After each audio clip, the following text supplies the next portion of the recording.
तो आज हम 19वें श्लोक पर चर्चा करेंगे दूसरे अध्याय के। और ये श्लोक है, य एनम वेति हंतारम यश्चैनम मन्यते हतम उभौ तौ न विजानितो नायम हंति न हन्यते। तो भगवान अब इस श्लोक में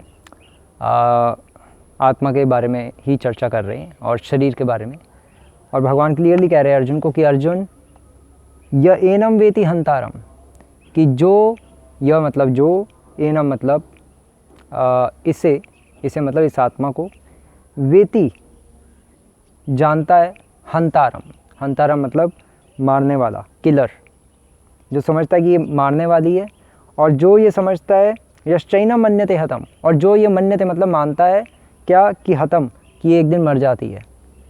उभौ तौ न विजानितो, ये दोनों ही ना विजानितो, कुछ नहीं जानते पूरे तमोगुण में, अज्ञान में। नायम हंति न हन्यते, कि ना ही आत्मा मरती है और ना ही किसी को मार सकती है। पॉइंट ये है। तो अब इसको कई दृष्टिकोण से समझा जा सकता है। पहला दृष्टिकोण तो एक सिंपल दृष्टिकोण है कि आत्मा ना मरती है और ना किसी को मार सकती है। क्यों मरती, क्यों नहीं? क्योंकि आत्मा मरती ही नहीं, चाहे जितना मर्जी कर दो। ये तो सारे शास्त्रों का मत ही है, पूरी गीता में ये लिखा गया। भगवान कह ही रहे हैं बार बार कि आत्मा नहीं मरती, और आत्मा किसी को मार भी नहीं सकती, क्योंकि जिसको मारेगी वो भी तो आत्मा है। कैसे मरेगा कोई? कोई मरेगा ही नहीं। तो एक सिंपल अंडरस्टैंडिंग है। और दूसरी अंडरस्टैंडिंग है इस श्लोक की कि आत्मा कभी मरती नहीं और ना कभी किसी को मार सकती है। जब तक भगवान सैंक्शन नहीं करेंगे तब तक कोई किसी को नहीं मार सकता। जब किसी की मृत्यु लिखी होती है वो तभी मरता है। क्यों? क्योंकि भगवान ने सैंक्शन कर दिया। मतलब कहने का मतलब कि उसके जो कर्मों के चक्र थे वो उसका फलित हो गया, उसका जो मृत्यु लिखी हुई थी वो आ गई, तो इसलिए मरेगा ही मरेगा। तो इसलिए अर्जुन को भगवान कह रहे हैं कि तुम भीष्म पितामह और द्रोणाचार्य को सोचते, तुम मारना चाहते हो ना, मतलब तुम तो नहीं मारना चाहते, चलो मैं ही तुम्हें कन्विंस कर रहा हूँ, लेकिन जब तुम इनको मारोगे तो ये मरेंगे नहीं, क्योंकि ये तो आत्मा है, शरीर है ही नहीं। एक दृष्टिकोण ये है कि ये आत्मा है। दूसरा, शरीर का दृष्टिकोण अगर लें कि मरेंगे तो इनका शरीर मरेगा, और ये तभी मरेंगे, इनका शरीर भी तभी मरेगा जब मैं सैंक्शन करूँगा। हो सकता है ये ना मरे तो ये तुम्हें मार दें, है ना। और अगर ये तुम्हें मारेंगे तो तब भी मेरी अनुमति के कारण ही मारेंगे। मैं ही सैंक्शन करने वाला हूँ कि कौन कब मरेगा। तो इसलिए मेरी मर्जी के बिना पत्ता भी नहीं हिलता। तो इसलिए कोई किसी को नहीं मार सकता। वो तभी मार सकता है जब मैं सैंक्शन करूँगा। तभी भगवान ने एक्चुअली 11वें अध्याय के 33वें श्लोक में भगवान ने कहा, ही आगे हम पढ़ेंगे कि अर्जुन, ये सब मेरे द्वारा पहले ही मारे जा चुके हैं। मैं सुदर्शन चक्र अपना चला चुका हूँ, तुम तो केवल निमित्त मात्र हो। तो पॉइंट ये है कि भगवान कृष्ण अर्जुन को समझाना चाह रहे हैं कि तुम निमित्त मात्र हो, कोई किसी को नहीं मार सकता। आत्मा नहीं कभी किसी को मार सकती, वो तो केवल निमित्त मात्र है। आप कहोगे ऐसे कैसे, मेरा मन करेगा मैं उसको गोली मार दूंगा। ठीक है, आप मार सकते हो, लेकिन उसकी लिखी हुई थी उस टाइम पे, इसलिए भगवान ने आपको प्रेरणा दी और आपने मार दिया, क्योंकि आप उसको मारना चाहते थे कई दिनों से। उसकी वैसे भी मृत्यु लिखी हुई थी। अगर आप नहीं भी मारोगे उसको गोली, वो तब भी बाथरूम में फिसल के मर जाएगा अपने आप। लेकिन क्योंकि आपकी बहुत इच्छा थी तो भगवान ने कहा ठीक है, तुम अपनी इच्छा पूरी कर लो। तुम्हारी बहुत प्रगाढ़ इच्छा ना उसको मारने की, तो ठीक है अपनी इच्छा पूरी कर लो, लेकिन अब तुम्हें पाप लगेगा। क्यों?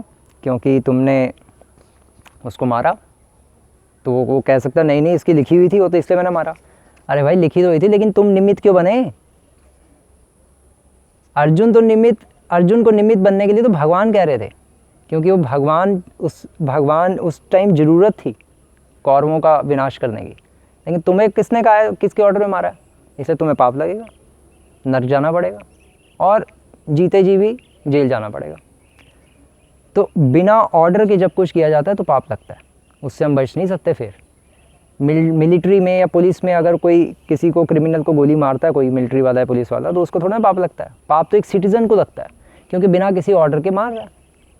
तो इसलिए बिना किसी सैंक्शन के हम किसी को मारेंगे, किसी के ऑर्डर के, तो पाप लगेगा। बस पॉइंट ये है।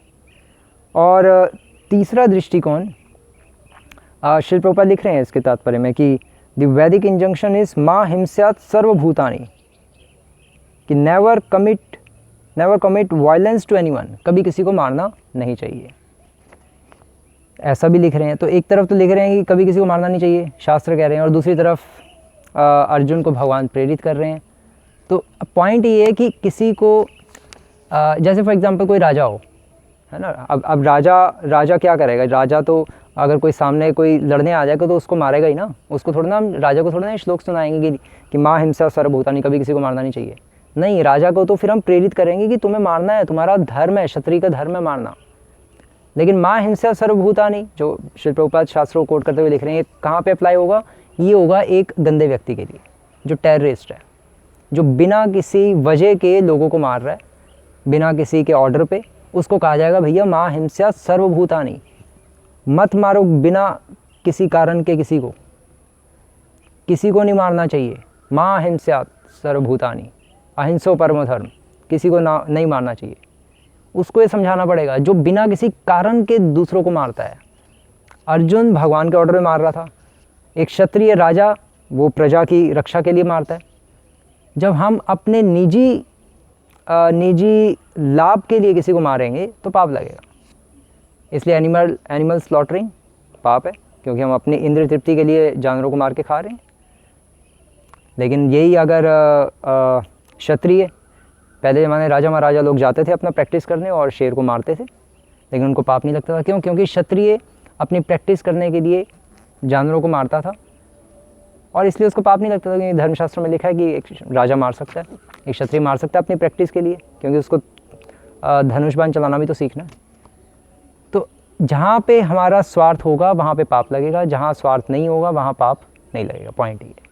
तो इसलिए ये इसके सिंपल मतलब। और श्रील प्रभुपाद एक लेक्चर में कह रहे हैं, अपने इसी श्लोक के लेक्चर में, कि आत्मा को मारा नहीं जा सकता, तब तक नहीं मारा जा सकता जब तक शरीर को मारा नहीं जा सकता, तब तक नहीं मारा जा सकता जब तक भगवान की अनुमति ना हो। और श्रील प्रभुपाद कह रहे हैं कि हम ज़बरदस्ती, इस लेक्चर में कह रहे हैं कि हम ज़बरदस्ती, अगर मान लीजिए हम ज़बरदस्ती कभी किसी के घर से निकाल देंगे, निकलो बाहर, धक्के मार के निकाल दें और ख़ुद घर में जाके बैठ जाएं, तो वो तो बेचारा चले जाएगा किसी और घर में, रिश्तेदारों के घर में, लेकिन आपको तो पाप तो लग गया ना। आपने ज़बरदस्ती किसी को निकाल दिया उसके घर से, फिर पुलिस आएगी, आपको ही पकड़ेगी। तो उसी तरह से हम ज़बरदस्ती किसी के शरीर में से निकाल लें कि नहीं निकलो, तो फिर पाप लगेगा। प्रभुपाद ऐसे एग्जाम्पल ले रहे हैं। मतलब हमें निमित्त नहीं बनना चाहिए, किसी की आई हुई है वो मर जाएगा, आप क्यों निमित्त बन रहे हो? आप इसलिए निमित्त बनते हैं, मतलब हम सब इसलिए निमित्त बनते हैं अगर कुछ ऐसा होता है, क्योंकि हमारी इच्छा होती है, तो भगवान हमें ही प्रेरणा देके आगे कर देते हैं। पॉइंट ये है यहाँ पे। तो ये यहाँ पर इसका सिंपल मतलब है। और एक्चुअली भगवान अर्जुन को समझाना चाह रहे हैं कि अर्जुन निडर होके अपना इस स्वधर्म का पालन करो। तुम क्षत्रिय हो ना, तो अपना क्षत्रिय धर्म का पालन करो मेरी प्रसन्नता के लिए। इसलिए अल्टीमेटली भगवान अर्जुन को बार बार आत्मा के स्तर पे लाने का प्रयास कर रहे हैं। तो यही इसका मतलब है। हरे कृष्णा। श्रील प्रभुपाद की